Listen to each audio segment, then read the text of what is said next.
Bonsoir, mes frères et sœurs. Que le Seigneur vous bénisse. Je viens par cet audio vous donner un message de la part du Seigneur concernant les événements qui se déroulent dans le monde. Et avant d'aller plus loin, nous allons lire un passage biblique. Et ce passage est tiré de Jérémie chapitre 27. Et je lis à partir de verset 1er. Au commencement du règne de Joachim, fils de Josias, roi de Juda, cette parole fut adressée à Jérémie de la part de l'Éternel en ces mots. Ainsi m'a parlé l'Éternel, fais-toi des liens et des joues, et mets-les sur ton cou. Envoie-les au roi d'Édom, au roi de Moab, au roi des enfants d'Ammon, au roi de Tyr et au roi de Sidon, par les envoyés qui sont venus à Jérusalem auprès de Sédécias, au roi de Juda, et à qui tu donneras mes ordres pour leur maître, en disant, ainsi parle l'Éternel des armées, le Dieu d'Israël, voici ce que vous direz à vos maîtres. C'est moi qui ai fait la terre, les hommes et les animaux qui sont sur la terre, par ma grande puissance et par mon bras étendu. Et je donne la terre à qui cela me plaît. Maintenant, je livre tous ces pays entre les mains de Nebuchadnezzar, roi de Babylone, mon serviteur. Je lui donne aussi les animaux des champs, pour qu'il lui soit assujetti. Toutes les nations lui seront soumises, à lui, à son fils et aux filles de son fils, jusqu'à ce que le temps de son pays arrive, et que les nations puissantes et de grands rois la servissent.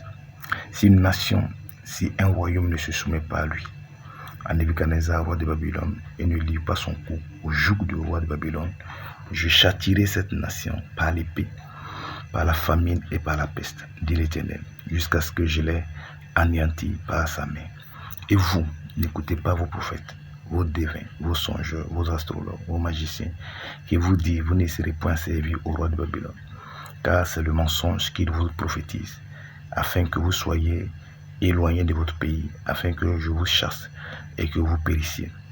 Mais la nation qui pliera son cou sous le joug du roi de Babylone et qui lui sera soumise, je la laisserai dans son pays, dit l'Éternel, pour qu'elle le cultive et qu'elle y demeure. Amen. Seigneur, ta parole, l'esprit est vie, que l'esprit et la vie contre cette parole qu'on nous partage au nom de Jésus. Amen.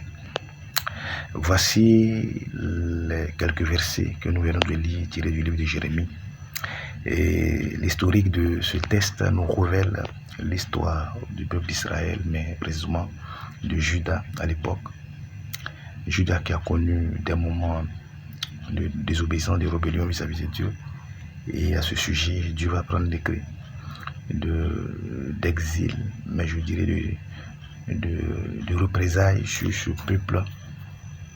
Et Dieu va utiliser Nebuchadnezzar, qui était roi de Babylone, comme étant son serviteur, comme lui l'a dit, verset 6, son serviteur et un instrument de ses mains pour pouvoir véritablement châtier Israël, châtier véritablement la désobéissance, réprimer la désobéissance de son peuple. Et la Bible déclare que Dieu avait donné toutes les nations et tout même les animaux à Nebuchadnezzar, autant pour moi. Et toutes les nations devaient se soumettre à lui pour avoir la paix. Il était dit que toute nation qui allait refuser de se soumettre à Nebuchadnezzar, cette nation allait périr, allait être châtiée par l'Éternel lui-même, par l'épée, par la famine et par la peste. Et donc, Juda, qui était informé, et même le roi Sédécias, à l'époque était roi de Juda, avait été informé de cette direction divine par le prophète Jérémie. Mais malheureusement, les gens vont se fier aux prophètes et se fier à leurs astrologues et ils vont s'opposer à cette parole. La conséquence, nous l'avons vu, Sédécias est mort, Jérusalem a été détruit, Juda également. Et la suite, nous la connaissons. Dieu, il est Dieu et il n'a pas changé sa manière de faire, sa manière d'être. Il s'appelle le Dieu de justice. Et aujourd'hui, c'est vrai, l'Église est là, nous sommes dans les temps des nations, mais Dieu est l'auteur de tout ce que nous voyons du ciel et la terre. Et Dieu a toujours des regards sur les nations, sur ce qui se passe. Et au regard de ce que nous allons le dire, Dieu a voulu que je parle de sa part aux nations. Quand je dis aux nations, à l'Europe et à l'Amérique et aux autres pays qui se manifestent comme étant alliés de l'Ukraine. Et ce qui est en train de se passer aujourd'hui en Ukraine et avec la Russie, je voudrais dire à quelqu'un que c'est la main de Dieu. Et c'est Dieu qui est en train de travailler. Et Poutine est le serviteur de Dieu. Et la Russie est un instrument de la main de Dieu pour véritablement manifester le jugement de Dieu sur les nations. Mais quand je parle des nations, je parle de l'Europe, les pays européens, la France, l'Allemagne, la Grande-Bretagne, tous ces pays, ainsi que l'Amérique, les États-Unis, qui jusque-là ont martyrisé des pays, ont manifesté dans le monde l'injustice, que ce soit en Irak, en Libye, en Côte d'Ivoire, partout, où ces gens-là, leur hégémonie a fait du tort à plusieurs. Et donc nous sommes dans une période, un temps où Dieu s'est levé pour rendre justice à toutes ces nations qui ont été brimées par ces nations. Et donc comment Dieu va le faire? Dieu va susciter la Russie, va susciter Poutine comme étant son serviteur pour pouvoir véritablement accomplir sa justice, mais et manifester son jugement contre toute cette injustice, cette impunité qui a eu lieu pendant des années sur le monde entier. Et comme je venais de le dire à l'image de Nebuchadnezzar, toutes ces nations devaient se soumettre sur l'ordre du Seigneur, se soumettre à Nebuchadnezzar, pour dire que aujourd'hui, ce qui est en train de se passer en Ukraine, nous voyons, nous entendons la mobilisation de l'Europe, la mobilisation de l'Amérique. Mais la parole que j'ai véritablement à donner de la part du Seigneur à toutes ces nations, c'est que ces nations prennent garde, que l'Europe prenne garde, que la France prenne garde, que l'Allemagne prenne garde, que l'Amérique prenne garde. Parce que ce qui est en train de se faire en Ukraine est de la main de Dieu. C'est Dieu qui est en train de travailler. Et si les nations européennes, les nations américaines refusent de rester passives, de rester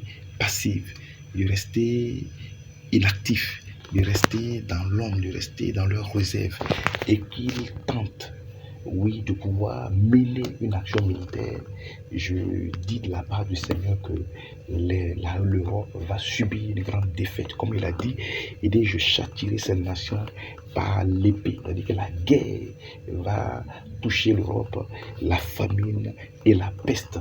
Il dit qu'il le fera avec ces trois moyens. Dieu va châtier l'Europe. Toute tentative de pouvoir véritablement s'opposer à la Russie, oui, de manière militaire, va pousser la Russie à s'attaquer à l'Europe, à s'attaquer aux pays européens, à détruire même, je dirais, l'Europe, parce que Dieu a mandaté Poutine pour pouvoir réprimer toute cette injustice. Et je suis venu de la part de Dieu pour parler à ces nations, pour parler à ces présidents de s'abstenir. C'est vrai que des sanctions ont été prises contre Poutine, des sanctions ont été prises contre la Russie, mais je voudrais dire que c'est vide. Toutes ces sanctions sont vides. Et cela va encore pousser les pays européens, les pays américains, de dire qu'ils vont pousser le bouchon et cette fois-ci aller sur le terrain militaire. Et je suis venu de la part du Seigneur pour vous dire que ce qui est en train de se faire, Dieu vous met en garde. Quand vous allez aller militairement contre la Russie, vous allez échouer, vous allez connaître la défaite. L'Europe va être détruite, la France va être détruite,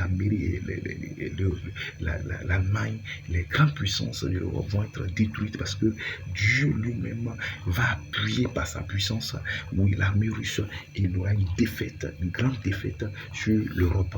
Et je dis à l'Amérique, quand elle va vouloir soutenir l'Europe par rapport à l'attaque de la Russie, elle aussi va connaître une destruction, elle va connaître un échec, parce que Dieu a résolu de punir l'iniquité de ces personnes comme étant un Dieu de justice. Il faille que une action soit menée avant que lui n'engage sa justice. Ce qui est en train de se faire en Ukraine, je voudrais interpeller les présidents européens et les présidents américains de dire prenez garde, parce que ce qui est en train de se faire, c'est la main de Dieu, c'est le doigt de Dieu. Vous risquez de vous faire, de vous affronter à Dieu. Et je voudrais dire, comme Nebuchadnezzar, en son temps, Dieu lui a donné le pouvoir sur toutes les nations, et aucune nation ne pouvait faire face à Nebuchadnezzar. Israël, qui avait l'approbation de Dieu, est tombé sous le pouvoir de Nebuchadnezzar. Et je suis venu par ce Dieu pour dire à quelqu'un qui est en contact, oui, qui a la capacité d'entrer en contact avec les dirigeants européens, les dirigeants américains, de leur dire, voici la pensée de Dieu, qui ne s'hasarde pas à entrer dans cette provocation, à entrer dans ce qui est en train de se faire en Ukraine. Et s'ils tentent de le faire militairement, ils vont échouer, ils vont connaître la défaite. Dieu va les châtier par l'épée, par la famine et par la peste. Et par la même occasion, je voudrais dire de la part du Seigneur que le temps dans lequel nous sommes, jusqu'en 2030, nous allons entrer dans le temps de la restauration de l'Afrique. Et pendant que ces moments de justice, de jugement seront engagés contre l'Europe et l'Amérique, Dieu va faire justice à l'Afrique. Les pays africains seront restaurés, les pays africains auront leur indépendance, et Dieu va bénir encore d'une manière extraordinaire l'Afrique. Le sous-sol africain sera béni. Il y a des minéraux qui seront découverts qu'on n'a jamais vus. Il y aura la multiplication du pétrole, la multiplication de l'or. Nous verrons une Afrique qui sera vraiment dans une prospérité pas possible et une émergence. Et depuis, à partir de 2030, l'Afrique va connaître l'essor de l'émergence, de la prospérité, de la gloire de Dieu. Et je voudrais dire aux pays africains déjà de leur dire que c'est le temps de l'Afrique qui a commencé. La délivrance est déjà amorcée. Et à travers cet homme, Dieu va libérer l'Afrique, Dieu va libérer le continent et donner à ces pays-là leur indépendance totale et complète. Et je voudrais véritablement passer mon mot, dire à quelqu'un que tout ce mouvement qui est en train de se faire dans le monde, c'est Dieu qui s'est levé pour pouvoir rendre justice. Parce que longtemps, il est resté dans le silence. Longtemps, il a regardé. Longtemps, il s'est tu. L'heure est venue pour qu'il rende justice à ses enfants qui crient tous les jours, mais surtout à l'Afrique et à tous ces pays qui ont subi l'injustice de l'Europe et l'injustice de l'Amérique. Et je voudrais dire, encore insister, que ceux qui ont la capacité et les moyens de pouvoir entrer en contact avec tous ces responsables américains, tous ces présidents américains, tous ces présidents européens, leur dit que c'est formel. Dieu ne jouera pas. Dieu est décidé véritablement de rendre justice. Et si ces pays et ces présidents veulent protéger leur pays, protéger leurs ressortissants, protéger leurs habitants, il faut qu'ils s'abstiennent et qu'ils se soumettent à tout ce que Poutine va faire, quel que soit ce qu'il fait. Il faut qu'ils s'abstiennent de l'action militaire, car cette action militaire ne sera pas favorable pour eux, parce que ce sera une destruction massive dans leur camp par la main de Dieu appuyant véritablement la main russe. Donc que Dieu vous bénisse, que sa grâce soit sur vous. C'était véritablement la pensée de Dieu que je voudrais vous donner, le message divin que je veux vous donner, que celui qui a la capacité, qu'il puisse transmettre cela jusqu'à ce que cela arrive au gouverneur européen, au gouverneur américain. Que Dieu vous bénisse et que sa grâce soit sur vous. Au nom de Jésus. Amen.